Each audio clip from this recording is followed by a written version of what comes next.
All right, this is Tucker, Sales Director with DCA, and this is how to Docusign. So first thing we're doing is going to Docusign.com. We're going to log in. If we are Docusigning a listing agreement, we already have the listing agreement written. We've double checked it, everything's correct. We have a net sheet at the list price. It's required 100% of the time. And we might have a seller's disclosure or another document paired with it. If it's a contract, we've double checked it, everything's ready and correct. So this listing agreement right here, Paloma listing agreement, we are going to assume that's what we're getting signed today by the sellers. Gonna drag it over that box and let go, or on the home screen you can just click anywhere in here, start now, click this Paloma listing agreement. I'm gonna also select Paloma Net, upload both at the same time. Want to make sure they're in this order. I don't want my net going first. I want the listing agreement going first. And hit next. I'm going to put in my name. So I'm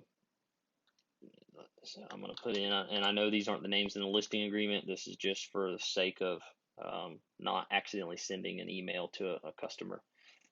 John Smith, and his email is jsmith@gmail.com. Okay. Now I got to send it to his wife as well. And that is Jane Doe. And she is jdoe@gmail.com. Now I want to make sure that John gets the document first. Now this is telling me that this email doesn't exist. That's okay. I'm ignoring it right now. I want to make sure John gets the email first, so I'm going to hit set signing order. I'm going to make sure John is number 1 and Jane is number 2. Okay, so my document's in, my recipients are in. I'm going to hit next. Here's my contract, or my listing agreement. The bottom of each page of listing agreements and contracts is going to be a place for the seller to initial, and on a contract there's going to be seller and buyer. In this case, because it's a listing, it's seller and broker, contracts between us. So I'm going to initial, I'm going to drag it down there, let go of it right in the seller line. I'm going to select Jane Doe, initial, I'm going to drag hers right beside it in the other seller line. Okay. Now I'm going to do this on each page. Here's a little shortcut. Okay. Take it, click, and drag a box over top those two initials. Let go. That's going to select both of them. Right click and copy. Now you'll notice when I go to this next page, I'm going to scroll down here to the bottom. I'm going to right click, paste, and it's automatically going to paste it to the same location that it did where I copied it. If for some reason I needed to move it, I could just click anywhere and then move them independently, but I don't need to. So I'm on the last page.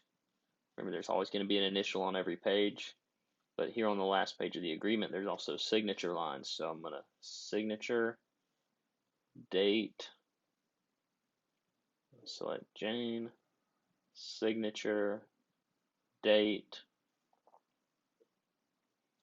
On my net sheet, no initials, but I still need signature, date, and signature, date.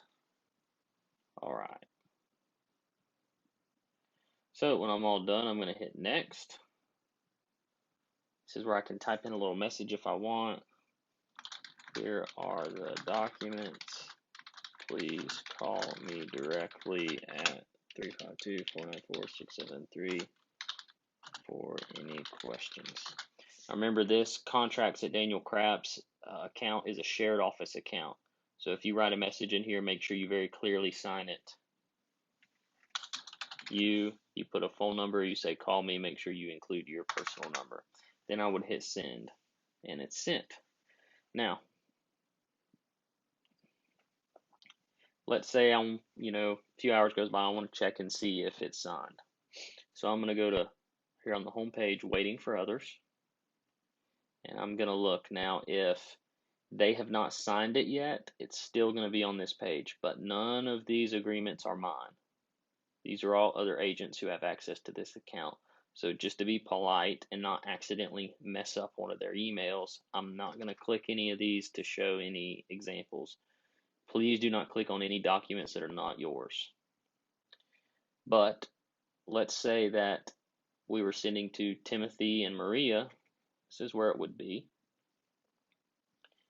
If they have already signed and we don't see it here on the waiting for others, we're going to look on the left-hand side at completed. Here's where all the completed documents are. Now, this document is not the one we sent because we didn't actually send it, but this is one of my personal documents. So I'm okay to click it. I'm just going to show as an example. Let's say that here's my completed document. I click it, shows me that they signed at what time. If I want to save this PDF, I'm going to hit this little button, download. You can download all of it. I'm going to hit download. It's going to come to my download screen and it's going to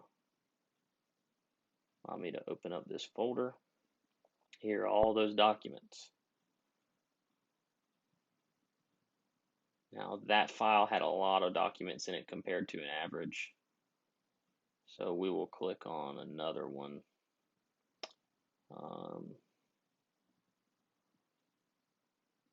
This addendum is only one page. So I hit download. It's going to give me my folder. 2 documents. It's going to give me one that's a summary, that's details on the signatures.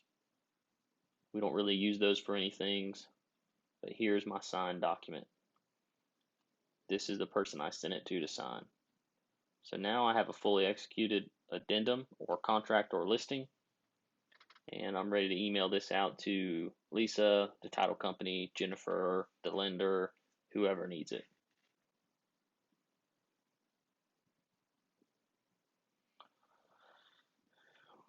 Please have respect for the other agents in the office. What we don't want to happen is to accidentally make a selection like void or delete that could delete a file and slow down an agent's transaction. That's how you use Docusign.